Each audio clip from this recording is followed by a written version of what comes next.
بسم الله الرحمن الرحيم الرحمن علم القرآن. Allah dit وَلَقَدْ أَتَيْنَا مُوسَى وَهَارُونَ الْفُرْقَانَ وَضِيَاءً وَذِكْرًا لِلْمُتَّقِينَ. ولقد آتينا موسى وهارون الفرقان وضياء وذكرى للمتقين. Allah dit, nous avions envoyé Moussa alayhi salatu wassalam avec son frère Haroun vers leur peuple. Moussa a tout fait pour libérer sa famille. Les Israéliens, il les a libérés des griffes de Pharaon avec tout ce qui allait avec. Nous allons peut-être y arriver. Ensuite, ils sont partis de l'Égypte pour là où voulait Allah subhanahu wa ta'ala. Et Allah a dit, nous avions donné en ce moment à Moussa un livre où il y a la guidance pour les hommes et le rappel pour tous ceux qui croient, qui ont la crainte d'Allah subhanahu wa ta'ala. Alladhina yakhshawna rabbahum bil ghaib. الذين يخشون ربهم بالغيب وهم من الساعة مشفقون. Mais ne pourront croire au rappel qui est dans la Torah, ne pourront se guider, ne pourront suivre la voie tracée par Allah. Allah dit que alladhina yakhshawna rabbahum bil ghaib, que ceux qui craignent Allah subhanahu wa ta'ala sincèrement en cachette. Ceux qui croient en Allah et ceux qui croient ce qui est caché. Parmi les choses qui sont cachées, c'est Allah subhanahu wa ta'ala lui-même. Croire en Allah, Seigneur du monde, n'est pas demander où il réside, comment il est. C'est croire en ce qui est caché. Croire au destin, le bien du destin ou le mal. Hadha huwa al-ghaib. C'est croire à ce qui est caché. Lorsque le bien arrive à l'homme, qu'il sache que ça vient d'Allah subhanahu wa ta'ala. Lorsque c'est le mal, qu'il sache que ne peut lui arriver ce mal, même si c'est lui-même qui allait chercher ce mal, ne peut lui arriver ce mal, si c'est né par la permission d'Allah subhanahu wa ta'ala. Ce sont des choses qui sont cachées. Croire et œuvrer pour cela, le jour de résurrection, craindre qu'il y a un jour où nous allons être émis devant Allah subhanahu wa ta'ala, qui va nous donner compte, il va nous faire compte de tout ce que nous avions fait. Croire à ce jour, c'est parmi les choses qui sont cachées. Croire à l'enfer, qu'il existe vraiment quelque chose qu'on appelle l'enfer, qu'Allah subhanahu wa ta'ala va mettre tous ceux qui ont désobéi ici-bas, croire à ça et fuir tous les actes qui peuvent nous amener vers là-bas, c'est croire en ce qui est caché. Alladhina yakhshawna rabbahum bil ghaib. الذين يخشون ربهم بالغيب وهم من الساعة مشفقون. Croire au paradis de Dieu, avoir la foi que quelque chose existe qu'on appelle le paradis qu'Allah a réservé à tous ceux qui font du bien. Le bien. Quand on parle de bien, le bien, c'est le bien. Au nom de bien. Simplement bien. Le bien commence déjà par les bonnes paroles. le musulman ou bien deux personnes qui se saluent, Assalamu alaikum wa rahmatullahi wa barakatuhu, c'est déjà un bien. Se saluer. Vous êtes dans le quartier ensemble, on se lève le matin, on se salue. Que ça soit bonjour, que ça soit mbolo, que ça soit assalamu alaikum wa rahmatullah, quelles que soient les salutations qui nous est données, répondre avec les meilleurs, c'est le bien. On est au quartier ensemble, visiter son voisin, c'est un acte de bien. Le bien, c'est le bien. Poser les actes qui peuvent amener l'amour ou bien sceller encore, si vous voulez, les liens de fraternité entre les hommes, c'est le bien. Parfois, rien que un simple bonjour peut arrêter les flammes de guerre, les flammes de bataille. C'est le bien. Maintenant encore, pour un bon voisin, faire peut-être les cadeaux à ton voisin. Nous sommes dans le mois béni de Ramadan, qu'on vient te donner 2 fruits, 3 fruits, et que tu le rends demain avec un sac de riz pour ton voisin, qu'il soit musulman ou pas. Ahada, ça c'est un acte de bien. Combien de personnes le prophète Mohammed sallallahu alayhi wa sallam a attiré vers l'islam avec les actes de bien. Qu'Allah nous compte parmi les meilleures personnes. Amen. L'islam aujourd'hui, on ne tirera pas les gens vers l'islam avec la contrainte. Non. Mais les actes de bien, la patience dans toutes choses, fuir les actes barbaries, ça peut faire en sorte que beaucoup de personnes s'adonnent à l'islam. Et la mission première de chacun de nous, musulmans, c'est de faire au moins rentrer dans l'islam une personne dans votre vie.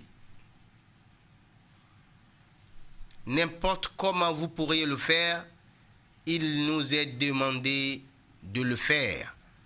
الذين يخشون ربهم بالغيب الذين يخشون ربهم بالغيب وهم من الساعة مشفقون. Pour le moment, nous sommes confirmés dans nos maisons, confinés, ou bien comment on dit ça déjà? Le confinement nous tient dans nos maisons. Ceux qui sont riches ou ceux qui ont mangé, il en reste. Pensez à nos voisins au quartier, musulmans ou pas. Allez vers eux, voir, demander comment ça va, peut attirer quelqu'un dans l'islam. Et là, tu aurais fait quelque chose pour Allah subhanahu wa ta'ala et pour ton âme le jour où tu retourneras vers lui. Allah dit, mais ne croira pas à ce discernement que nous avions donné à Moïse, la Torah, l'Ancien Testament, que ceux qui craignent Dieu sincèrement et qui craignent ce qui est caché. Voici les choses qui sont cachées. Si nous ne croyons pas déjà à ce qui est visible, comment allons-nous croire à ce qui est caché. Wa hum minas sa'ati mushfiqun. Allah dit, il craint Allah subhanahu wa ta'ala par rapport aux choses qui sont cachées, et parlant de jour de résurrection, il craint et il vénère Allah, il demande pardon, le pardon d'Allah subhanahu wa ta'ala, et il craint l'arrivée de ce jour, il pose les bons actes. Qu'Allah nous compte parmi ceux-là. Allah dit, nous ne croirons pas que ceux qui ont ces qualités que nous venons de citer. Naam. وهذا ذكر مبارك أنزلناه أفأنتم له منكرون. Ne demandez pas comment vous allez savoir, comment vous allez avoir les enseignements qui sont dans la Torah. Allah dit, wa hadha dhikrum mubarakun. Tous ceux qui veulent entendre ce qui est dans la Torah, c'est dans ce livre, ce Coran, le Saint-Coran, que nous avions anzalnahu, que nous avions révélé au prophète Mohammed. Si vous voulez entendre ce qui est dans la Torah, vous voulez entendre les enseignements qui sont dans l'évangile, alors prêtez l'oreille attentive au verset du Saint-Coran al-Karim. Anzalnahu dhikrum mubarakun anzalnahu. Nous avions descendu le rappel au prophète Mohammed qui contient tout ce que vous avez besoin. Afa antum lahu munkirun. Est-ce que c'est maintenant où nous, Allah, nous avions maintenant mis tous les autres livres, que ce soit la Torah, que ce soit l'Injil, nous avions mis tout ensemble dans le Coran al-Karim et nous l'avions révélé en un seul livre. Est-ce que c'est maintenant que vous allez détester le livre d'Allah subhanahu wa ta'ala? Non. ولقد آتينا إبراهيم رشده من قبل وكنا به عالمين. Allah subhanahu wa ta'ala dit aux musulmans, aux croyants, prêtez l'oreille attentive au Coran al-Karim. Et parfois Allah dit même, permettez-les, celui qui n'est pas musulman, permettez-les d'écouter la parole d'Allah subhanahu wa ta'ala. À eux le choix de choisir s'ils font la religion ou pas. Mais permettez-les d'écouter, d'entendre la parole d'Allah. Ne gardez pas la parole d'Allah dans les livres, où là encore il y a lieu de remercier TV Nour, ou bien Radio Nour, ou bien d'autres radios comme ça, qui essayent de véhiculer la parole d'Allah subhanahu wa ta'ala d'une manière ou d'une autre, afin que les hommes entendent, quand ils sont dans les taxis, quand ils sont dans leur propre voiture, quand ils sont dans leur lieu de travail, ils entendent la parole d'Allah subhanahu wa ta'ala, comme Allah a dit au prophète Mohammed, fais en sorte qu'ils entendent la parole d'Allah. Parfois les gens, ils n'entendent pas, ils ne comprennent pas ce que vous dites. Lorsque vous récitez le Coran al-Karim, ils n'entendent pas qu'est-ce que ça dit. Mais lorsqu'il y a des explications parfois terre à terre, celui qui est au bout du micro, qui traduit, il ne sait pas combien de personnes l'entendent et comment ils entendent cela. Le prophète parfois a dit dans ses enseignements, il a dit, parfois, celui qui t'entend lire et traduire le Coran al-Karim le saisit mieux que toi qui le dis. C'est pourquoi il est important que nous nous donnons du mal à faire entendre les autres la parole d'Allah subhanahu wa ta'ala. Eux encore peuvent entendre ça mieux que nous. Qu'Allah subhanahu wa ta'ala fait prospérer encore cette télé, TV Nour et tout ce qui fait les mêmes travail comme eux, Inch'Allah. Amin. Naam.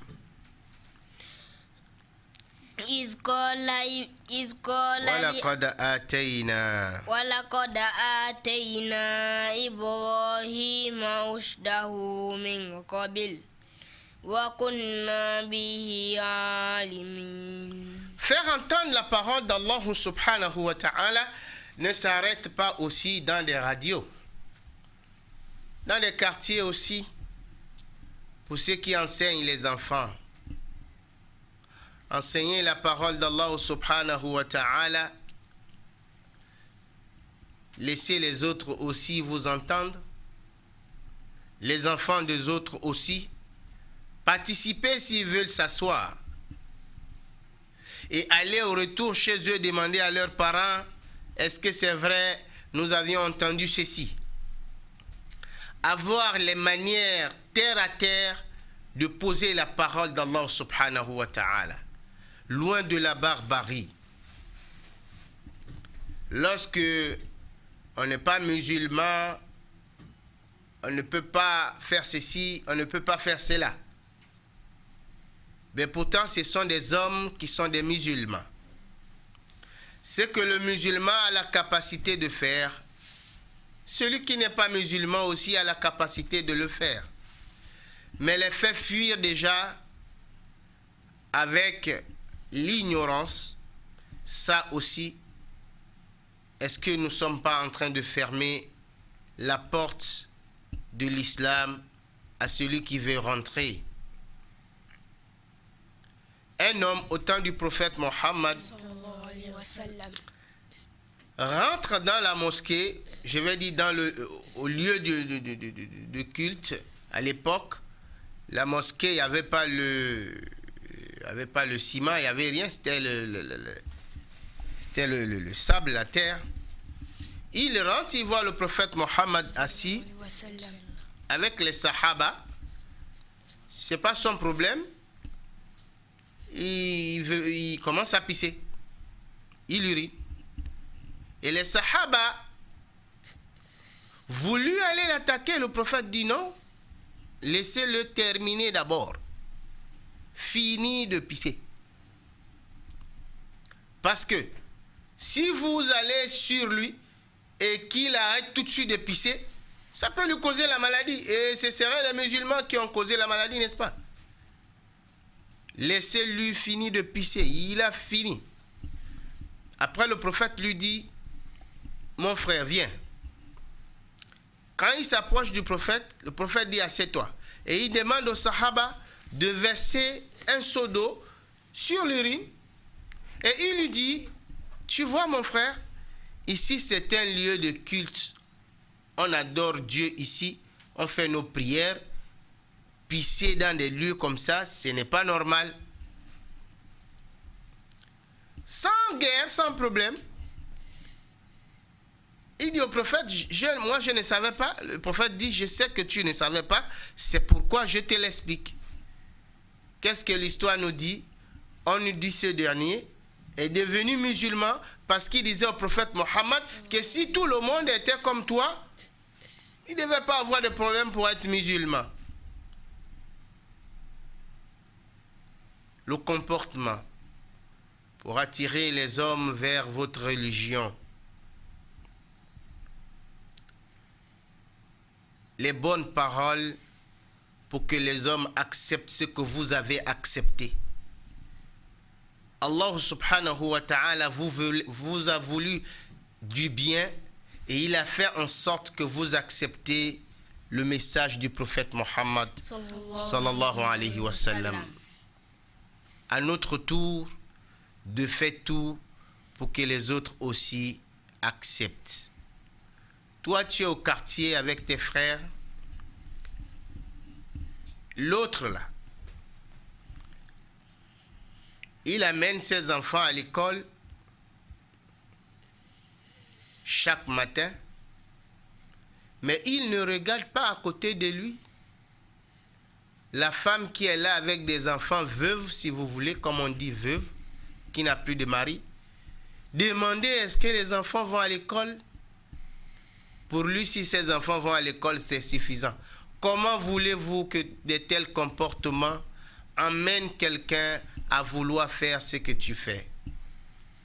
L'islam, chers frères, l'islam nous demande beaucoup de choses que nous devons de respecter, d'apprendre afin que la religion d'Allah s'élargisse.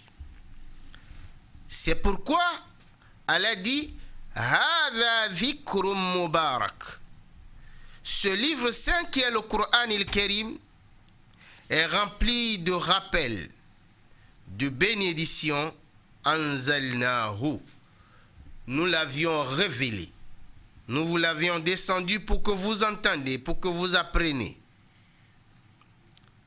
Dieu seul sait combien de musulmans savent lire le Coran al-Karim avant de parler encore des explications. Et le prophète dit Khayrukum man ta'allama al-Qur'an wa 'allama. Le meilleur de vous est celui qui a appris le Coran al-Karim et qui l'enseigne aux autres. Mais comme le musulman n'a pas appris le Coran, il ne connaît pas, il essaye de traduire la parole du prophète en disant, le prophète a dit, c'est tout, même si c'est la mécanique, tu connais, tu enseignes l'autre, c'est la mécanique, tu connais la menuiserie, tu enseignes, mais ce n'est pas possible. Juste pour dire qu'il est mécanicien, s'il enseigne quelqu'un la mécanique, c'est bon, il a déjà gagné ce que le prophète a dit. Ok, mais ce qu'on n'a pas entendu dans le message du prophète, c'est quand il dit le plus meilleur. Tout le monde est meilleur. Tu as enseigné la mécanique, tu as enseigné la menuiserie, tu as enseigné quoi que tu veux. Mais le meilleur, le plus meilleur de vous est celui qui a pris le Coran al-Karim, la lecture du Coran al-Karim, l'explication du Coran al-Karim, wa 'allamahu, et qui enseigne aux autres. Mais comme les gens ne veulent pas apprendre, on dit nous on est déjà vieux, alors que les sahaba du prophète Mohammed, tenez-vous tranquille, ont commencé à apprendre le Coran al-Karim, ils avaient déjà plus de 40 ans. Mais nous aujourd'hui, dès qu'on a 40 ans, c'est fini, on est déjà vieux. C'est comme si on est vieux, on ne va pas mourir. La mort rattrape tout le monde et chacun va aller répondre devant Allah subhanahu wa ta'ala. Bien encore, si nous on est vieux, il est difficile aujourd'hui de sortir encore les enfants pour aller apprendre le Coran al-Karim. Personne ne veut sortir ses enfants pour aller apprendre le Coran al-Karim, encore veiller sur les enfants pour apprendre ce livre qui met la bénédiction dans la maison où il rentre. Qu'Allah subhanahu wa ta'ala nous donne la connaissance de savoir ce qui manque dans notre vie. Amin. Hadha dhikrum mubarak. Allah dit, ce livre saint, c'est le livre de rappel rempli de bénédictions. Anzalnahu, yani ilaykum. Anzalnahu lakum. Nous l'avions descendu pour vous. Le musulman qui ne se donne pas le mal ou le bien, si vous voulez, d'aller apprendre le Coran al-Karim. Ah, mais c'est mon frère. L'autre, il dit, s'il met le Coran, il allume le Coran dans la radio, il écoute, c'est déjà bon. Mais vous, c'est pas possible. C'est lui qui lit le Coran ou bien c'est la radio? Et on lui dit, va apprendre le Coran parce qu'on a dit, celui qui lit le Coran, il a sa part de bénédiction. Il dit non, même celui qui écoute, s'il met ça à la radio, il écoute déjà, c'est déjà bon. Ça lui suffit, il écoute. Mais il faut lui demander, lorsqu'il écoute, il a allumé la radio, ça lit le Coran al-Karim, et il rentre au WC, le Coran passe dans sa chambre, et il écoute ça dans le WC, c'est toujours la bénédiction qu'il écoute là-bas. Subhanallah. Elle a dit, Hadha dhikrum mubarak. Ça, c'est un livre plein de bénédictions pour ceux qui l'apprennent. Apprends à savoir lire. Apprends à savoir l'explication, maintenant, essayez de mettre en action tout ce que le Coran al-Karim nous demande de faire. Ce n'est que bénédiction pour ceux qui l'apprennent. Afa antum lahu munkirun. Vous les musulmans, vous voulez fuir l'enseignement de ce livre? Voulez-vous fuir l'enseignement de ce livre plein de bénédictions? Il faut aller dans les mosquées, tu dis aujourd'hui, on va réciter Suratul Fatiha. Ou bien encore, on va réciter Suratul Masad. Tu vas voir les gens chercher à sortir par les fenêtres même. Parce que pour lui, aller à la mosquée, prier derrière l'imam, ça suffit. Apprendre lui-même à réciter pour prier avec la famille à la maison, ça ne lui dit rien. Et mais voilà Allah subhanahu wa ta'ala qui dit, ne cherchez pas loin. La bénédiction est dans vos maisons. C'est le livre saint. Apprenez-le. Les bénédictions sont là-dedans. Mais si vous ne voulez pas apprendre, sortez les enfants pour aller apprendre. Mais non. Ça là, ça ne dit encore rien. Afa antum lahu munkirun. Allah dit, voulez-vous être contre ce livre? Tu es parmi ceux qui sont contre le livre d'Allah tant que tu n'essayes pas d'apprendre. Tu es parmi ceux qui sont contre le livre d'Allah tant que tu ne sors pas tes enfants pour apprendre. Tu es parmi ceux qui sont contre le livre d'Allah si tu ne fais pas des voies et moyens pour que les gens entendent la parole d'Allah subhanahu wa ta'ala.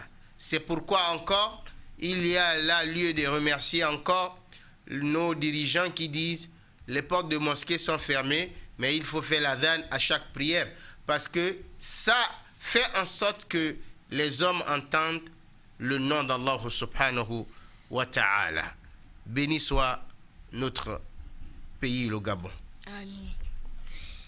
إذ قال لأبيه وقومه ما هذه التماثيل التي أنتم لها عاكفون ولقد آتينا إبراهيم رشده من قبل وكنا به عالمين ولقد آتينا إبراهيم رشده من قبل وكنا به عالمين. Allah vient de nous parler de Moïse, parmi les prophètes et messagers d'Allah. Là, on passe au tour de père de la foi, Sayyidina Ibrahim. Lui est prophète et non messager. Moïse, lui est prophète et messager d'Allah subhanahu wa ta'ala. Mais Ibrahim, il est prophète. Il est le père de la foi. Allah dit, وَلَقَدْ آتَيْنَا إِبْرَاهِيمَ رُشْدَهُ. Ainsi, nous avions aussi donné à Ibrahim la guidance, la preuve de la foi. Atayna Ibrahim rushdahu min qabil wa kunna bihi alimin. Nous avions donné à Ibrahim alayhi salam la preuve palpable de ce que sa famille, sa communauté faisaient. Nous l'avions donné les preuves palpables qu'ils étaient égarés. Parce que certes, Allah subhanahu wa ta'ala min qabili wa kunna bihi alimin. Nous savions ce que son peuple faisait. Le peuple de Sayyidina Ibrahim, ce sont ceux qui adoraient aussi les idoles. C'est eux qui fabriquaient les statuettes et qui les adoraient. ولقد آتينا إبراهيم رشده من قبل وكنا به عالمين. Et le père de Ibrahim alayhi salam était le chef des fabricants qui fabriquent les idoles, qui fabriquent les statuettes et qui les vend.